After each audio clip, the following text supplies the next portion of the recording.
Nobody makes a 50 cal AK-47. Make your own. Be a man.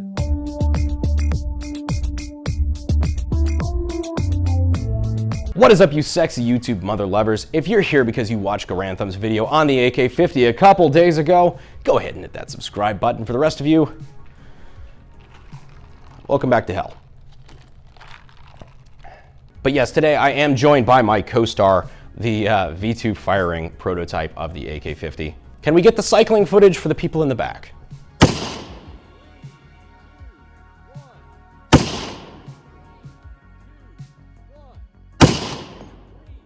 But at this point, you've probably seen where we've been, you see where we're at.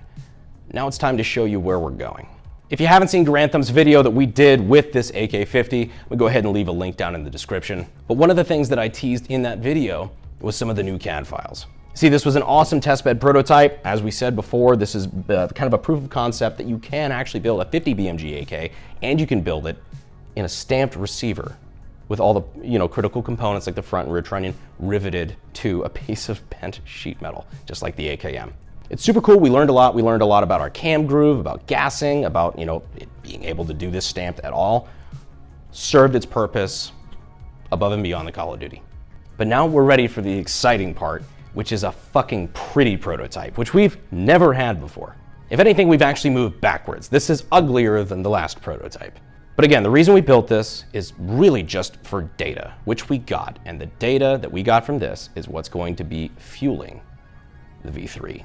Whee! Yeah, well, great. Now, we're not finished with the models behind that 100%, but we're pretty damn close. And we're almost to the point where we're going to be getting some stuff machined. But what we do have for you is some 3D prints. What I have in my hand is the front, Angry Cops, I'm doing this for you, Trunnion of the AK-50. Trunnion. This one's actually done on our new resin printer, which looks beautiful. It feels like a really solid part. It's super exciting to kind of get into the different aspects of 3D printing in that way. But we've changed a couple of things. Some of you AK autists probably have already noticed some stuff about this, but before I get into it, first off, it's time to thank our sponsor who makes stuff like this possible. Would you like to become a thermonuclear weapon at a nursing home? Then I would suggest you check out our sponsor for today, FakeMasksUSA2.com. It's literally what it sounds like. It's a fake mask. I have to go to LA this week, and I'm not fucking excited about it. With all the mask Nazis on the West Coast, it's gonna be a shit show, but luckily all I have to do now is whip one of these bad boys out of my pocket, and I'm good to go. It's like active camo for Karens. It's great. The best part is, it's completely breathable. It's like I'm not wearing a mask at all. It's a great way to get those kind of people off your back, especially since we're about a year and a half into 2 weeks to flatten the curve. I have nothing wrong with you wearing a mask if you would like to wear one, but me personally, I like to be able to breathe freely without wearing a face diaper. So if that's the sort of thing that interests you, go ahead and click the link down in the description and in the pinned comment. Give them some love for sponsoring the channel, especially since, I'll be honest, that product's just really fucking funny. Anyhow, let's get back to the AK-50. So this here is the front trunnion of the AK-50. That's this part right here that's riveted in to the front of the receiver. This is what holds the bolt. This is where the locking lugs are. It's also threaded because this is where the barrel screws into the gun.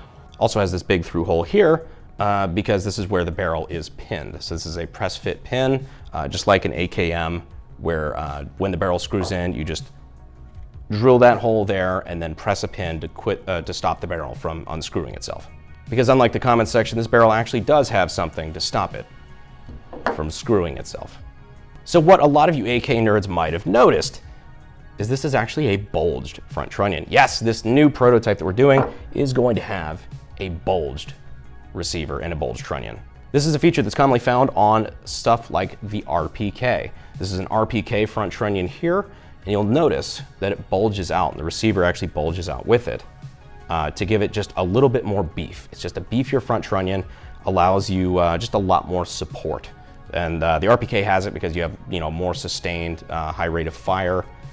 This has it because it's a fucking 50 cal. It basically is a way to allow you to get more meat around the barrel and the locking lug area without making the entire receiver thicker, because there is nothing sexier than a good bulge. And to demonstrate that, we have another 3D print.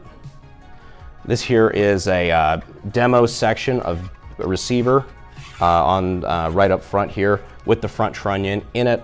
So you can see here, this part of the receiver just kind of bows out because this is where the receiver needs the most support, or excuse me, the trunnion needs the most support, because we're making the barrel area, the barrel journal in the chamber thicker, a little bit safer, a lot more support, probably better for longer sustained round counts, and just giving it nice, beefy, thick threads there.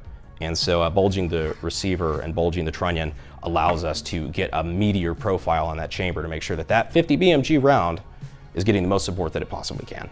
So as you can see here on the older AK-50 V2, you have trunnion up here compared to this thickness of trunnion right here. And this is where it becomes very obvious that this is going to be a dummy thick front trunnion area on the V3.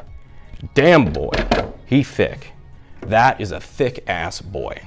All this obviously for safety. It's better for higher round counts, and if you do have a catastrophic failure, you do have a lot more support in this area, so hopefully that is as non-Kentucky ballistics-esque as possible. But now let's move away from the front trunnion and talk about the bolt carrier setup. Now, this here is the V2 bolt carrier, but we've got a print what we're doing with the V3, and it's cool because it's got this little swoopy thing going on, which is very, very akin to the M76 Yugo swoopy thing on the bolt carrier. I'm sorry, swoopy thing is about the best thing I've got to describe this, but it looks really cool. I think it really retains that AK aesthetic. That's something that, you know, we're trying to struggle with because a lot of these parts are bigger. They're just kind of blockier, beefy. They just don't, sometimes it gets so big that you lose that AK aesthetic, but we're trying to keep that in the body lines as much as possible. So that's why it's cool. We're doing it on this one. We also have our slot for the cam groove. We're not done with that yet. Still tweaking some stuff. I think we're getting a little bit better. And now we've got more room to work with now that we have a thicker receiver. The receiver is going to be a little bit wider, so we're gonna have more room to play with, and as well as the bulged front trunnion. We also have, again, our 3-lug bolt here. It fits in here, and this is where it's going to engage on that cam groove. We are gonna have a much bigger and much thicker cam pin right up here. It's not gonna be that big and exaggerated. This is still kind of like an 80%. We're working on the model right now, but it is going to be considerably bigger and thicker than the V2. I need to stop saying bigger and thicker in this video. As you recall, in the V2 firing prototype, we tried to go with a roller kind of mechanism, just trying to try a couple different things that might be a little bit easier on the gun long term and get it to run a little bit better. But in reality, I think the best thing is just to go back to the traditional style AKM lug, which is what we kind of did toward the end, and that's what started working a lot better.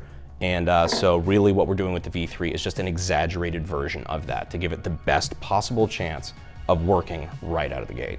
Now, another thing that we're looking at on the bolt carrier that is different than the AKM or the AK-50 previous iterations of the prototypes is the piston up front. We're having problems with disassembly, just making disassembly super easy, because when this goes all the way back, it's got to come up and out while this piston is still in the gas tube and captured by that front trunnion. So it just makes things a little bit difficult. So one of the ways around that we thought of is doing it like the PKM, which of course is basically just an upside down belt fed AK. If you really look at it, it's another one of Mickey K's designs. But what they have is a hinged piston that allows for easier disassembly when you're pulling it out of the gun. I think that's a really cool concept. I would love it if we can make this work. We're probably gonna try a couple of different things, but this would be really, really cool. It clearly works for the PKM, which, it's a fucking light machine gun in 7.62 by 54R based on the Kalashnikov design. So if it'll work there, pretty good chance it'll work on the AK-50, but who knows? That's why we tried this stuff. Now, the last thing I really wanted to talk about is optic mounting and aesthetics, like furniture kind of stuff. And that's where shit's gonna get really interesting. Really, these are kind of like Fallout 4 apocalyptic fucking prototype garage build guns, really just because these are test beds. We're trying to learn the important stuff, the lockup, making sure we don't explode. Will the rivets work? Will the stamped receiver work? How do we gas it? Gas port size, gas length, different things like that. And you don't need optic mounting shit for that. We're shooting it at a berm 15 feet away. We're testing function on these. But that does mean that we've neglected aesthetics and we've neglected optic mounting up until now. The V3 prototype, I think, is gonna be the first one we actually try that shit out. I've got a couple things I really wanna try out. We've looked at a couple of things. We've looked at a monolithic upper style dust cover. We've looked at doing like an AK-12 style, or at least AK-12 inspired rear dust cover and like some sort of handguard thing up front. I don't know, I'm really kind of partial to that. I think the AK-12 style thing would be really cool, just to kind of, you know, pay homage to, again, just different parts of the Kalashnikov throughout the years and just like taking the bits and pieces that we like. I think that's cool. Of course, we're gonna have to do some sort of recoil pad, something in the rear, because this next model, if it does work the way it's supposed to, or even close to the way it's supposed to, oh, I'm gonna be firing this bitch from the shoulder. All right, it has killed me not firing this one. Well, no, it hasn't killed me, and I believe that's kind of the point. But I really want to. I fucking fired the V1 firing prototype from the shoulder, like I said, probably a bit too early. But now I've got all you guys, and I'm doing content for you, and I want to stay alive for as long as possible to keep doing dumb shit. And so that's why we kind of played it safe on this one. This is, you know, tripod fired. But this next prototype, I really, really want to shoot it from the shoulder, because this one, I don't know, I got a really good feeling about the V3. I really hope that statement ages well. Anyway, yeah, hopefully this is cool for you guys. You guys get to see, again, like basically a gun be designed and built in real time as it happens. And of course, this isn't my full-time gig. You know, I've got to do 2 pieces of content for you guys. Got all the shop work stuff, I've got other shit going on, but I love being able to sit down and just work on this stuff and make sure that this is just kind of never forgotten about, which I don't know how it could be, because you guys never fucking let me forget about it. This motherfucker is not a forgotten weapon. Ian, hands off. I'm not done yet. But I don't know, I think stuff like this is kind of cool, and just it's cool to see what's coming up on the horizon, and I am super, super fucking excited to put this next prototype together. There's a couple other design features that I'm really not ready to talk about yet, just because I don't know how they're gonna pan out, but I guess we'll figure that out when we're ready to just yeet this bitch into a firearm and see what happens. Anyways, guys, I hope you like these kind of in-depth, nerd-out, sit-down sessions talking about new parts and some of the different design ideas that we're thinking about. And I've got really, just the way it's going so far, I've got really high hopes for this V3 firing prototype. One way or the other, I think we're gonna learn a lot. And learning is kind of all we can hope for at this point, this project, because people kind of forget. Building semi-automatic 50 BMG weapon systems, kind of something that, you know, big multi-million-dollar companies do, or do with defense funding, or countries do. This isn't usually something that's done by a couple of, you know, fuckheads in a garage. But here we are, trying our best. And you know what? The important thing is we're having fun with it and hopefully entertaining you at the same time. Before I go, I am going to remind you guys to join the hashtag AKG notification squad. If you comment on this video in the first hour with the hashtag AKG notification squad, you'll be entered to win cool merch like this from Bunker Branding. Hell yeah. Anyhow, guys, that's all I've got for you today. I've got to go catch a plane, tip your waitresses, and I will see you sexy YouTube mother lovers in the next video. Thanks.